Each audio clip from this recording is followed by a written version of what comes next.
ఏపీలో ఎన్నికలు కీలక దశకు చేరుకున్నాయి. గెలుపు కోసం ప్రధాన పార్టీలు కొత్త వ్యూహాలు అమలు చేస్తున్నాయి. జగన్, చంద్రబాబు, పవన్ ప్రచారం హోరెత్తిస్తున్నారు. కడప జిల్లాలో ఈసారి ఎన్నికల రాజకీయం ఆసక్తికరంగా మారుతోంది.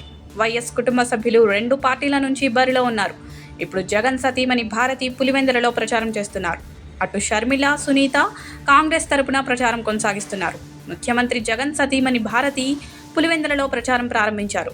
జగన్కు గత ఎన్నికల కంటే ఈసారి మంచి మెజారిటీ ఇవ్వాలని పులివెందుల ప్రజలు నిర్ణయించారని వ్యాఖ్యానించారు.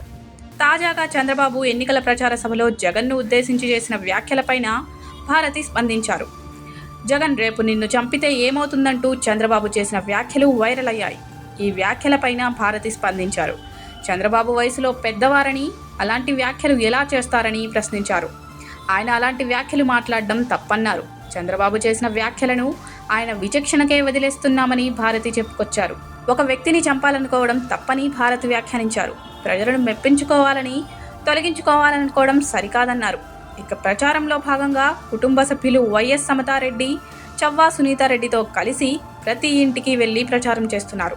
ఇప్పటికే కుటుంబ సభ్యులకు పులివెందులలో మండల వారీగా ప్రచార సమన్వయ బాధ్యతలను అప్పగించారు. పులివెందులలో తమకు ప్రజల నుంచి అద్భుతమైన మద్దతు లభిస్తోందని భారతి చెప్పుకొచ్చారు. ప్రజల నుంచి స్పందన బాగుంది అని వివరించారు. సీఎం జగన్ విడుదల చేసిన వైసీపీ మేనిఫెస్టో, టీడీపీ విడుదల చేసిన మేనిఫెస్టో పైన స్పందించారు. జగన్ చెప్పాడంటే చేస్తారనే నమ్మకం ప్రజల్లో ఉందని, చంద్రబాబు చెబితే చేస్తాడో చేయడో అనే సందేహం ఉంటుందని వైఎస్ భారతి అభిప్రాయపడ్డారు. వైఎస్ఆర్ ఉన్నప్పటి నుంచి తాను ఎన్నికల ప్రచారంలో పాల్గొంటున్నానని, ఈసారి కూడా ప్రచారానికి వచ్చానని చెప్పారు.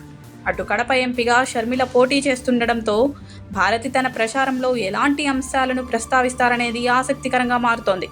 ఇక షర్మిల సైతం త్వరలో పూర్తి స్థాయిలో కడపలో ఎన్నికల ప్రచారంపైనే ఫోకస్ చేస్తారని పార్టీ నేతలు చెబుతున్నారు.